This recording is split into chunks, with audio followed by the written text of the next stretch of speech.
let's talk about Christmas number ones, because shall we play a little bit of Freezing This Christmas? Here we go. It'll be freezing this Christmas while our money goes abroad. It'll be freezing this Christmas. Rachel Reeves is a fraud. It'll be cold, so cold, without fuel at home this Christmas. There we are. So this is Chris Middleton's hit, Freezing This Christmas, which is amazing, isn't it? How everybody's saying it's based on Mud's, 1974 hit, Lonely This Christmas. It was actually an Elvis Presley song originally, wasn't it? Originally, of course, Lonely This Christmas. I'm pretty sure I've got the original Elvis Presley song, which I could do if you want. No, I'm not going to. No, I was hoping you were.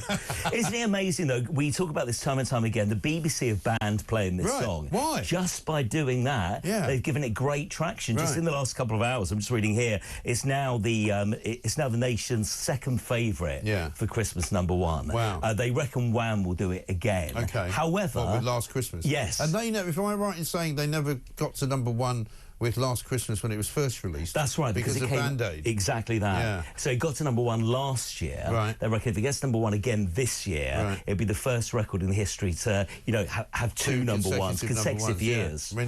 Brilliant. And this is a great, it's people are saying it's anti-Starmer. It sort of is, but it's a bit like the kind of stuff we do. It's kind of lampooning him rather than being particularly nasty about him. And we're going to talk as well to Chris Middleton in a minute. But, there's been a strange history with the BBC of banning songs, hasn't there? It really has ever since. The first one I remember is Mike Reed banning Frankie Goes to Hollywood. Right. Remember that? Yeah. Not a Christmas song, but obviously once it was banned, it was on everybody's, list of buying awards. awards. Sex Pistols got banned, I think, for Anarchy in the UK or something like that. That's right. And then, I remember, I was telling you this morning, I suddenly remembered because I remember buying the single, So Old I Am, Paul McCartney, who's just been playing at the O2. Yeah. A High, High, High was the name of the song. Yes. And it was like references to drugs and stuff like that. And it must have been probably early 70s, 73, 74. And didn't they play the B-side instead? And then the B-side was a thing called Sea Moon, which was a sort of weird song. It was one of those McCartney songs, you didn't know what it was about. It was I have no idea what this is about, but it was quite catchy, and that became the number one hit because they just played the B-side instead. Of course. And the other great one, and we mentioned this earlier, is the Pogues, and you've got a story about this, because what happened? Yeah, well, there was a couple of Christmases ago, Fairy Tale of New York was a great song, one of my favourite songs, and of course the view was that some of the lyrics were a little bit too racy for this day and age, and it was, you scumbag, you maggot, you cheap, lousy faggot, and apparently they didn't like that, and so they did a sort of radio edit for it, and the BBC started playing it, and I went on Twitter to support the Pogues, to say, look, you guys shouldn't be changing the lyrics, it's fine, what's everybody getting so worked up about? And they ended up blocking me, right, on Twitter. I was going, but I'm on your side. Yeah, what was that about? And it was because the lead singer, of course, had, I think, passed away by then, and so it was just the rest of the band who nobody's ever heard of, a bunch of nobodies, and took it upon themselves to be all politically correct. Yeah. And go, oh no, we don't want to sing that lyric. That's really, really horrible about homosexuals or women or something. So every year we play that. We're playing at the moment on Virgin Radio, but every year and you play the original. We play an abridged version that I think has the word haggard in it. Yes, because that's what they did. They made it sound the same. Yes, but it wasn't. You can barely notice, but they were different times. That record's like 40 years old now. You also had a record a couple of years ago citing Boris Johnson. I can't even tell you the band or what it was called, because it would be my last bit of showbiz ever. But that was banned in 2020.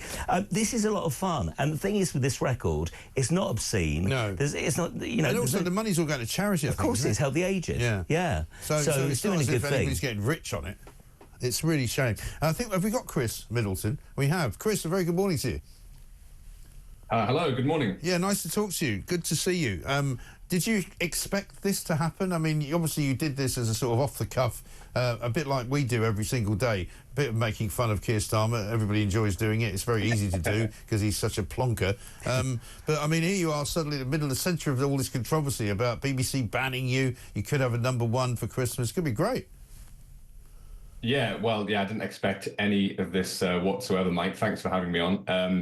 I put it together. I thought it was a good idea. I thought I might be able to raise a bit of money for charity with it, if enough, a few tens of thousands of people like it, maybe.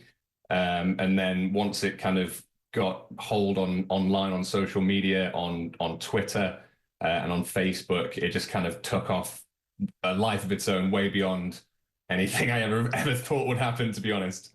And so, I mean, how many downloads is it at the moment, if you know? I mean, it's almost impossible for me to tell at this point. It's just so it's had over 10 million views across all platforms. It's had tens of thousands of downloads on the music platforms, streams as well, possibly hundreds of thousands on the music platforms. Yeah, it's quite hard to keep track of at this point. And I mean, have you done anything like this before? I mean, I don't know enough about your history really, but I mean, have you ever done anything like this, and was it hard finding a place to record it and put it out there? No, I've never done anything like this at all, Mike. And to be honest, the whole thing, I basically made it from my computer at home. You know, I hired a guy to do the vocals. He had his own booth. He did that. He sent them to me. I hired a second guy to do the video. And then I did all the work in between, putting it together and producing the track just at home, basically. So it was all just done essentially in my bedroom. And did you have to get permission from anybody for the music? Yes, I spent a long time trying to figure out how all that worked, and I'm still not sure, to be honest. I found a backing track, which I did pay for, from someone who'd done their own, obviously, newer version, new instrumental to the track. As for the actual original composition that's owned by Mud, I wasn't quite sure about that. From what I read, doing a parody should be fair use.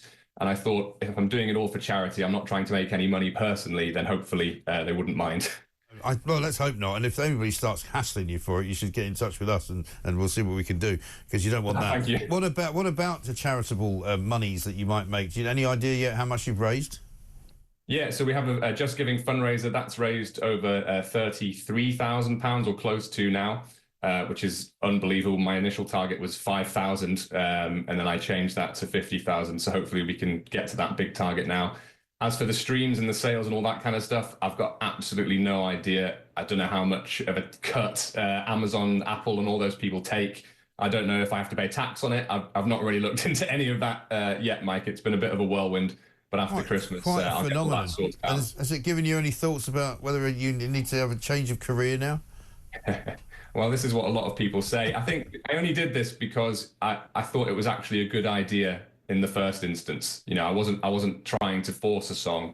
I wasn't trying to do it on purpose to lampoon the government or raise money. I just had the idea first, and then everything else came after. So if I can come up with another good idea, who knows, maybe. Or if they don't reverse the winter fuel allowance cut, maybe next year we'll re-release it. We'll see what happens. I'm sure there'll be plenty of material that you can get stuck into in the early part of next year. Brilliant. Yeah, absolutely. Well, listen, well done, Chris, and a really fantastic piece of British ingenuity, I would say. So congratulations. Thank you very much indeed. Chris, of course, there having organised the whole situation. It's very funny, isn't it, though, because they say with streaming and all of that, unless you're megastar, unless you're like Coldplay or U2 or somebody, you don't make an awful lot of money from streaming. No, I was checking earlier. You can download it as a ringtone this song for 79p. Right. So that's quite that could be quite profitable for them. But all eyes on this, so it's fascinating. They reckon Wham #1, possibly, Mariah Carey, Brenda Lee, but this record could be the big surprise, and we'll find out after 4 o'clock this afternoon. And the BBC keeps saying, oh, we haven't banned it, but they're just not playing it, right? Yeah, it was a really. What did they say? They just said we defend our stance. Decisions are made with relevant audiences and context in mind, which means what? Yeah, it doesn't mean anything. That's does it? Typical BBC sort of fudge, isn't it? It would appear so. Oh yeah, no, we're absolutely not banning it, but it just doesn't happen to have ever been played. Well, it sounds like you banned it then. It's just bizarre. Like we say, nothing offensive about the record. No. It's funny. Actually, I think it's kind of genius. It is. I think it's really, it's a nod into the right direction. And the video they've made in sort of black and white is quite kind of stark. You know, it makes you sit up and take notice. You know, so Chris has done a great thing, and I think long may it continue. But we shall see. Christmas #1, maybe only a few days away. What else is going on over Christmas? I think Paul McCartney. I was just saying, big show. Christmas went last night. Fantastic, apparently. He brought on Ringo Starr. Apparently that moment was just incredible. Ringo Starr came on and did, obviously Sgt. Pepper's, and the whole audience. There was a gasp in London's O2 last night. I think it's the closest that any of us will get to see the Beatles now. Absolutely. And a really great moment. Paul McCartney in his early 80s, he went on and he did a 3-hour plus show. Yeah. Ronnie Wood joined him on stage last night, so there were a lot of gutty people who didn't get a ticket last night. You know, I got invited and I couldn't go. No way. Yeah, I was getting a lot of brickbats from certain people for that, but there we are. Yeah. What are you going to do? Steve, good to see you. Have a great Christmas. Great, Merry Christmas. Hopefully I'll see you before Christmas if all goes well. Lovely. For a little bit of a winter cheer, Christmas cheer of one kind or another.